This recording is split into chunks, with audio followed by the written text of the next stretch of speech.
الحمد لله رب العالمين والصلاة والسلام على خير الخلق محمد وعلى آله وصحبه أجمعين. وعن جابر رضي الله عنه قال: سمعت رسول الله صلى الله عليه وسلم يقول: أفضل الذكر لا إله إلا الله وأفضل الدعاء الحمد لله اخرجہ الترمذی وابن ماجہ. محترم حضرات، یہ حدیث ہمارے ساتھ ہے جس کے راوی جابر رضی اللہ عنہ ہیں.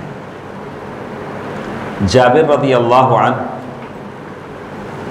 جن کی صحبت بہت سارے ایسے مواقع تھے جو اللہ کے نبی صلی اللہ علیہ وسلم کے ساتھ پیش آئے. اللہ کے نبی صلی اللہ علیہ وسلم کے ساتھ ان کا ایک ایسا موقع بھی پیش آیا.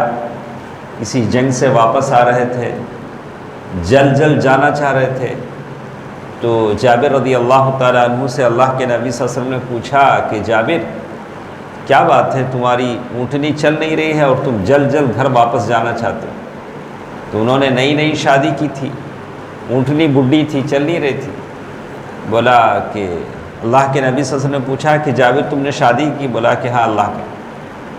تو تزوجت بکرا او ثیبا، تم نے کنواری عورت سے شادی کی یا بیوہ یا مطلقہ عورت سے؟ انہوں نے کہا اللہ کے نبی صلی اللہ علیہ وسلم، میں نے کنواری عورت سے شادی نہیں کی، میری بہت ساری بہنیں ہیں اور ان کو بال بنانے پڑتے ہیں، آداب سکھلانے پڑتے ہیں، تو میں نے اسی لیے کسی مطلقہ عورت سے، بیوہ عورت سے شادی کی.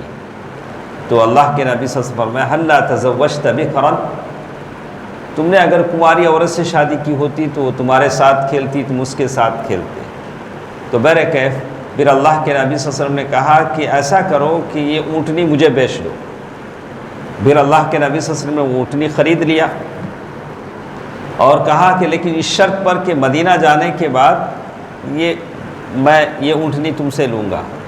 تو اللہ کے نبی صلی اللہ علیہ وسلم کے ساتھ جب مدینہ پہنچے تو اللہ کے نبی صلی اللہ علیہ وسلم نے اونٹنی بھی دے دیا، پیسے بھی دے دیے. تو صرف اپنے لوگوں کا خیال رکھنے، ان کے پرائیویٹ لائف، نجی زندگی میں اللہ کے نبی صلی اللہ علیہ وسلم کا کتنا دخل تھا، کتنا اللہ کے نبی صلی اللہ علیہ وسلم صحابہ کو خوش کرنا چاہتے تھے. ایک موقع ایسا بھی آیا کہ بڑا ان کا بستان، کھجور کا، تمر، اس کا بڑا سا باغیچہ تھا اور اس میں وہ قرض دار بھی تھے. یہودیوں سے قرضہ انہوں نے لیا تھا، لون لیا تھا اور قرض ادا نہیں کر پا رہے تھے. تو اللہ کے نبی صلی اللہ علیہ وسلم نے ان کے باغیچے کے لیے دعا فرمائی کہ اللہ تعالیٰ اس میں برکت دے اور جابر رضی اللہ تعالیٰ عنہ کے گھر میں ان کی دعوت بھی ہوئی. اسی طرح ایک اور موقع ایسا پیش آیا خندق کے موقع پر. اللہ کے نبی صلی اللہ علیہ وسلم کو بھوکا جب دیکھا کہ بالکل نڈھال کمزور ہیں، تو جابر رضی اللہ تعالیٰ عنہ اپنی بیوی کے پاس گئے، کہا کہ دیکھیے اللہ کے نبی صلی اللہ علیہ وسلم بہت بھوکے ہیں، ہمارے گھر میں کچھ ہے؟ بولا کہ مٹھی جو ہے شعیر ہے اور ایک چھوٹا سا بکری کا بچہ ہوگا، ایسا کرو کہ تم اسے ذبح کرو، روٹی بناؤ، میں اللہ کے نبی صلی اللہ علیہ وسلم کو بلا کے لاتا ہوں. تو بیوی نے جاتے ہوئے کہا کہ دیکھو ایسا کرو، جانا وہاں خندق کھودنے میں تقریباً 550-600 آدمی ہیں، صحابہ ہیں. پرائیویٹ سیکریٹ اللہ کے نبی صلی اللہ علیہ وسلم کو بولنا کہ گھر میں آپ کو دعوت ہے. لیکن جیسے ہی وہ گئے، اللہ کے نبی صلی اللہ علیہ وسلم سے بولا تو اللہ کے نبی صلی اللہ علیہ وسلم نے زور سے کہا: یا اہل الخندق ان جابرا صنع لکم طعام. اللہ کے نبی صلی اللہ علیہ وسلم زور سے کہا کہ اے خندق والو، جابر نے تمہارے لیے کھانا بنایا. کھانا کتنا ہے؟ ایک مٹھی جو ہے شعیر، بارلی، ایک مٹھی جو ہے، جو بھی ہے، اس ایک مٹھی میں کتنے لوگ کھائیں گے؟ اور دیکھا کہ سامنے اللہ کے نبی صلی اللہ علیہ وسلم آ رہے ہیں اور پیچھے سے سارے صحابہ بھوکے ہیں، کئی دن سے کھانا کھائے نہیں، خندق میں گڑھا کھود رہے ہیں دشمنوں سے بچنے کے لیے. تو بیوی نے جابر رضی اللہ تعالیٰ عنہ کو گھسیٹا، پوچھا: جابر، میں نے تو تم سے پہلے کہا تھا کہ مجھے بدنام نہ کرنا، آہستہ سے اللہ کے نبی صلی اللہ علیہ وسلم کو بلا کے لانا. لیکن اللہ کے نبی صلی اللہ علیہ وسلم نے کہا کہ کوئی فکر نہیں، جب تک میں نہ آؤں توے پر سے روٹی اتاری نہ جائے۔ پھر اللہ کے نبی صلی اللہ علیہ وسلم نے برکت کی دعا کی، اس مٹھی جو میں 700 کے لگ بھگ لوگوں نے کھایا۔ وہ کہتے ہیں کہ پھر ویسے ہی گوشت اور ویسے ہی وہ اوپر رہا، باقی رہا۔ یہ اللہ تعالیٰ کی برکت تھی جو دی گئی۔ تو یہ جابر رضی اللہ تعالیٰ عنہ کہتے ہیں سمعت رسول اللہ صلی اللہ علیہ وسلم یقول۔ اور بھی بہت ساری باتیں ہیں، جب بھی ان کا ذکر آئے گا تو اور بھی بہت ساری باتیں ان کے تعلق سے ہم دیکھیں گے۔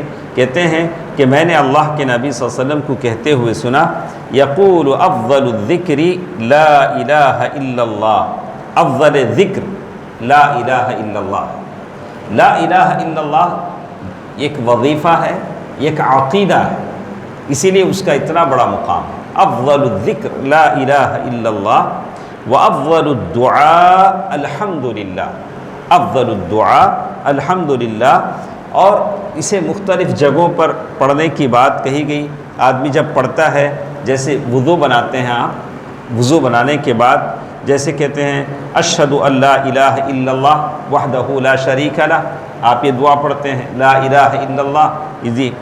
اذا استيقظ من نومه، رات میں جب کبھی آپ کی نیند ہوشیار ہو جاتی ہے تو من تعار من اللیل فقال لا الہ الا اللہ وحدہ لا شریک لہ، رات میں اچانک نیند ہوشیار ہو جاتی ہے تو آپ اشہد ان لا الہ الا اللہ پڑھتے ہیں۔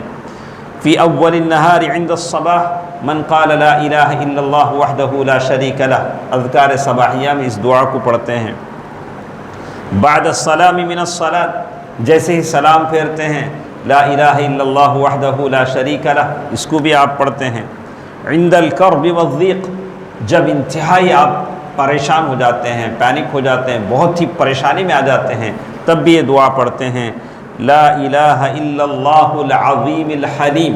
اللہ کے نبی صلی اللہ علیہ وسلم نے فرمایا کہ آپ جب بھی کسی ٹینشن میں آئیں، کوئی پریشانی میں آئیں، یہ دعا پڑھیں لا الہ الا اللہ العظیم الحلیم، لا الہ الا اللہ رب السماوات ورب العرش العظیم۔ 100% صحیح ہے، صحیح بخاری میں، بخاری مسلم کی ہے۔ ہم میں سے کتنے لوگ یہ دعا پڑھتے ہیں؟ جب بھی پریشان ہوتے ہیں، بی پی کی گولی کھا لیتے ہیں، ٹینشن میں کوئی اور کام کر لیتے ہیں، لیکن اس دعا کو کتنے پڑھتے ہیں؟ کوئی ڈاؤٹ نہیں کہ حدیث پتہ نہیں کیا ہے، صحیح بخاری مسلم کی روایت ہے۔ اللہ کے نبی سے فرمایا کہ کوئی بھی ٹینشن آپ کو ہو تو یہ دعا ضرور پڑھیں لا الہ الا اللہ العظیم الحلیم۔ اس دعا کو آپ کا ٹینشن دور ہو جائے گا، یہ نبی کا وعدہ ہے۔ اور اسی لیے کہتے ہیں یوم عرفہ، یوم عرفہ کے دن آدمی لا الہ الا اللہ پڑھتا ہے۔ اسی طرح کہا یا رسول اللہ، اللہ کے نبی صلی اللہ علیہ وسلم نے فرمایا کہ اپنے ایمان کی تجدید کرو، اپنے ایمان کو رینیول کرو۔ صحابہ نے کہا اللہ کے نبی اپنے ایمان کو کیسے ہم رینیول کریں؟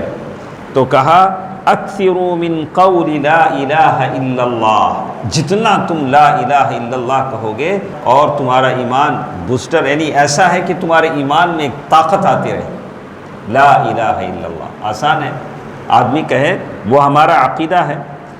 جسے اللہ کے نبی صلی اللہ علیہ وسلم نے فرمایا اکثروا من شہادت لا الہ الا اللہ قبل ان یحال بینکم وبینہا، جتنا ہو سکے لا الہ الا اللہ پڑھتے رہو، اس سے پہلے کہ موت تمہارے بیچ میں آڑے آ جائے۔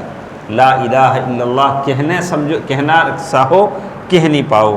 تو یہ ساری حدیثیں ہمارے ساتھ ہیں جس میں وہ کہا کہ افضل الذکر لا الہ الا اللہ وافضل الدعاء الحمدللہ، جیسے یہاں کہا گیا بار بار آدمی الحمدللہ کہے، لا الہ الا اللہ کہے۔ اللہ تعالیٰ مجھے اور آپ کو اس کی توفیق دے۔